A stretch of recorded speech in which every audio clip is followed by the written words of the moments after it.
السلام علیکم بچوں، آج تھرڈ اسٹینڈرڈ EVS کے نئے ٹاپک کے ساتھ آپ کے سامنے حاضر ہیں۔ یہ ویڈیو ممبئی مہانگر پالیکا کے بچوں کلاس کی طرف سے پیش کیا جا رہا ہے۔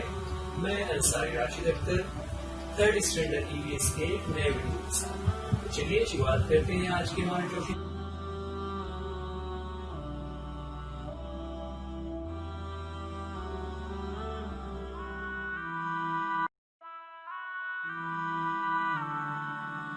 بچوں، آج ہم جو ٹاپک شروع کرنے جا رہے ہیں وہ ہے ہمارے گاؤں کی پہچان،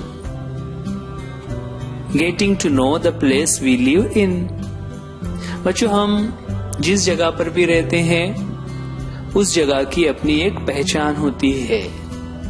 وہ پہچان وہاں کے علاقے، وہاں کی چیزیں، وہاں کی عمارتیں اور وہاں پر کس قسم کے خاص پیشے لوگ کرتے ہیں، ان تمام چیزوں سے مل کر اس جگہ کی پہچان ہوتی ہے۔ یہاں پر اسی تعلق سے کچھ ہم معلومات حاصل کریں گے۔ چلیے دیکھتے ہیں۔ سبق شروع کرنے سے پہلے یہاں پر ایک ایکٹیویٹی دی ہوئی ہے جس میں یہاں پر ایک پزل باکس ہے جس میں بہت سارے انگلش کے لیٹرز لکھے ہوئے ہیں، اور پھر کہا گیا ہے کہ اس پزل میں گاؤں اور جو شہروں کے نام آ رہے ہیں آپ کو انہیں پہچاننا ہے۔ تو چلیے، یہ ایکٹیویٹی آپ کو بک میں بھی کرنی ہے لیکن ہم یہاں پر آپ کے سامنے کر کے دکھاتے ہیں۔ شروعات کرتے ہیں لیفٹ ہینڈ میں اوپر کی طرف سے۔ تو اوپر کی طرف سے اگر ہم دیکھیں تو یہاں پر ہمارے سامنے لکھا ہوا ہے، فوراً ہی ہمیں نظر آ گیا PUNE، پونے نا۔ تو یہ ایک پونے جو مہاراشٹر کا ایک شہر ہے، تعلیمی شہر ہے۔ اس کے بعد نیکسٹ ہے ناسک، ممبئی سے قریب میں ہی ناسک شہر واقع ہے۔ اس کے بعد نیکسٹ ہے لاتور۔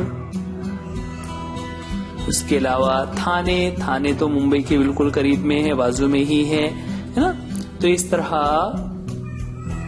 الگ الگ جگہوں کے نام، یہاں پر ایک اور جگہ کا نام آ گیا واشم ممبئی میں ہی ہے نا۔ اس کے علاوہ یہاں پر سندھو درگ اس طرح سے لکھا ہوا ہے، اوپر سے نیچے سندھو اور نیچے درگ لکھا ہوا ہے۔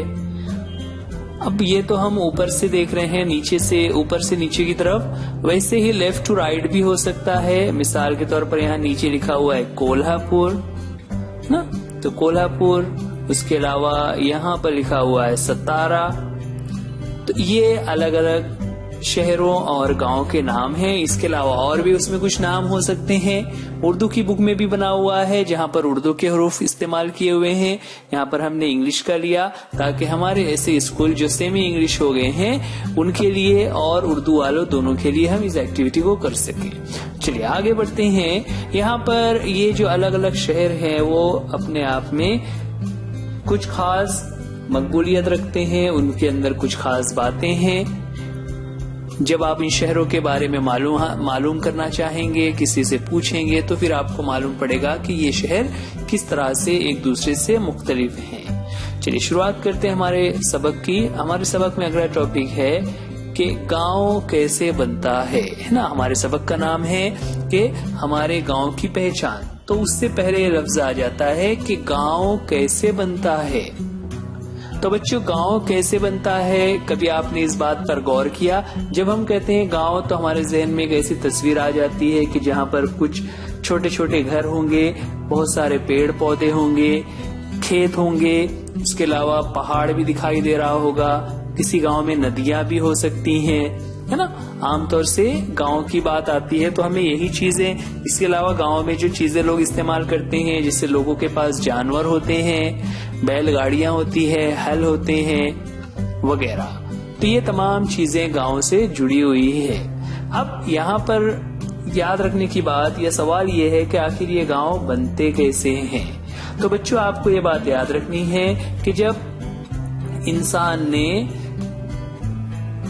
کھیتی باڑی سیکھی، اس سے بہت پہلے انسان کھانا بدوشی کی زندگی گزارتا تھا۔ کھانا بدوشی کا مطلب کیا ہوتا ہے کہ انسان پہلے گھر بنا کر نہیں رہتا تھا، بلکہ وہ جنگلوں میں ادھر ادھر بھٹکتا پھرتا تھا۔ ان کے پاس اپنا کوئی گھر یا مکان نہیں ہوتا تھا جہاں پر وہ رہتے ہوں، تو پھر وہ لوگ زندگی کیسے گزارتے تھے؟ تو وہ اپنی زندگی گزارنے کے لیے جانوروں کا شکار کرتے تھے، یا پھر درختوں پر لگے ہوئے پھل یا زمین میں پائی جانے والی جڑیں، دوسرے جانوروں کو دیکھ کر وہ یہ سمجھ جاتے تھے کہ کون سی چیزیں ہمارے لیے فائدے مند ہے اور ہم کھا سکتے ہیں، اور اس طرح انسان شکار کر کے اور نباتات پر منحصر اپنی زندگی کو گزار رہا تھا۔ گزرتے وقت کے ساتھ ساتھ انسان نے کھیتی کی دریافت کی، اور کھیتی کے لیے جب اسے معلوم ہوا کہ کھیتی کے لیے پانی چاہیے تو وہ ایسی جگہ پر کھیتی کرنے لگا جہاں پر پانی آسانی سے میسر ہو، اور جب اسے کھیت میں روزانہ کام کرنا ہے تو اس لیے وہ وہیں پر اپنا گھر بنا کر رہنے لگا۔ اس طرح پانی کے کنارے کھیتی کرنے کے مقصد سے پھر اور وہیں پر انسان نے اپنا گھر بنا کر رہنے لگا۔ اب کھیتی میں چونکہ بہت سارے کام ہوتے ہیں، اس لیے ایک اکیلا انسان سارے کاموں کو نہیں کر سکتا، بلکہ اسے دوسروں کی ضرورت ہوتی ہے۔ تو ایک دوسرے کی مدد کے لیے انسانوں نے ایک دوسرے کے قریب گھر بنا کر رہنا شروع کر دیا۔ اس طرح سے بستیاں بننا شروع ہو گئی، اور یہی بستیاں بڑھتے بڑھتے گاؤں بن گئی۔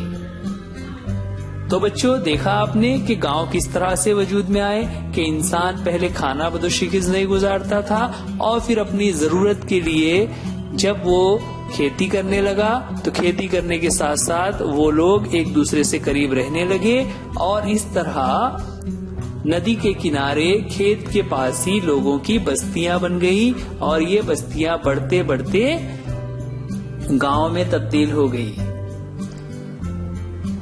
کھیتی کی دریافت کے ساتھ ہی انسان کو مختلف اور بھی کاموں کی ضرورت پڑ گئی ہے نا، جیسے کھیت میں انسان کو ہل چلانا ہوتا ہے، لیکن آپ نے ہل دیکھا ہوا ہے، پھر اسے کبھی وہ ہل ٹوٹ جائے تو اسے درست کرنے والا بھی چاہیے۔ پھر جب انسان بستیوں میں رہنے لگا تو اس نے کپڑے بننا سیکھ لیے، عورتوں کے لیے زیور بنانے کا کام ہو گیا، دین مختلف سامان کو رکھنے کے لیے برتن استعمال ہونے لگے، تو یہ مٹی کے برتن تیار کرنا، اور ایسے مختلف کاموں کے لیے الگ الگ لوگوں کو ضرورت پڑنے لگی۔ تو اس طرح اور بھی کئی پیشے وجود میں آ گئے۔ تو اس طرح جیسے جیسے گاؤں بستا گیا، ویسے ہی نئے نئے پیشے اور لوگوں کی ضرورتوں کو پورا کرنے کے لیے یہ پیشے وجود میں آ گئے۔ بچوں، دیکھا آپ نے کس طرح سے گاؤں اور اس میں پائے جانے والے مختلف پیشے وجود میں آئے، وہ دراصل لوگوں کی ضرورت کو پورا کرنے کے لیے تھے۔ چلیے آگے بڑھتے ہیں۔ بچوں، آپ کے جس گاؤں میں آپ رہتے ہیں، جس شہر میں آپ رہتے ہیں، وہاں پر اس شہر میں یا اس گاؤں میں کوئی تو ایسی تاریخی چیزیں یا عمارتیں ہوں گی، چاہے وہ کوئی مندر ہو، مسجد ہو، کوئی عبادت گاہ ہو، کوئی غار ہو، قلعے ہو، یا کوئی میوزیم بھی ہو سکتا ہے نا؟ تو ان تمام چیزوں سے گاؤں کی یا اس علاقے کی پہچان ہو جاتی ہے۔ جیسے کسی اگر شہر میں کوئی بہت بڑی مسجد ہے تو اس مسجد کے عمارت کی وجہ سے اس پورے گاؤں یا پورے شہر کو لوگ یاد کرتے ہیں۔ تو اسی طرح یہ جو بھی تاریخی عمارتیں ہوتی ہے، اس سے یہ انداز ہوتا ہے کہ یہ شہر یا یہ گاؤں کتنا اہمیت کا حامل ہے۔ اس طرح لوگوں کو اس کی تاریخ کو سمجھنے میں بھی مدد ملتی ہے۔ جیسے ممبئی کی اگر ہم بات کریں تو ممبئی کے سمندر کے کنارے پر ہم گیٹ وے آف انڈیا دیکھتے ہیں۔ گیٹ وے آف انڈیا جب آپ غور کریں تو اس کے اوپر اس کی تاریخ، کہ وہ گیٹ کب بنایا گیا، کیوں بنایا گیا وغیرہ لکھا ہوا ہے۔ اس طرح جب بھی ہم اسے دیکھیں گے تو ہمیں ممبئی کی تاریخ کے بارے میں معلومات ملتی ہے۔ یہ اس طرح کی تاریخی یادگاریں جو ہوتی ہیں وہ ہمارا قیمتی ورثہ ہوتی ہیں، جس کی ہمیں حفاظت کرنا چاہیے۔ اسی طرح مختلف گاؤں میں مذہبی پروگرام ہوتے ہیں، جیسے کسی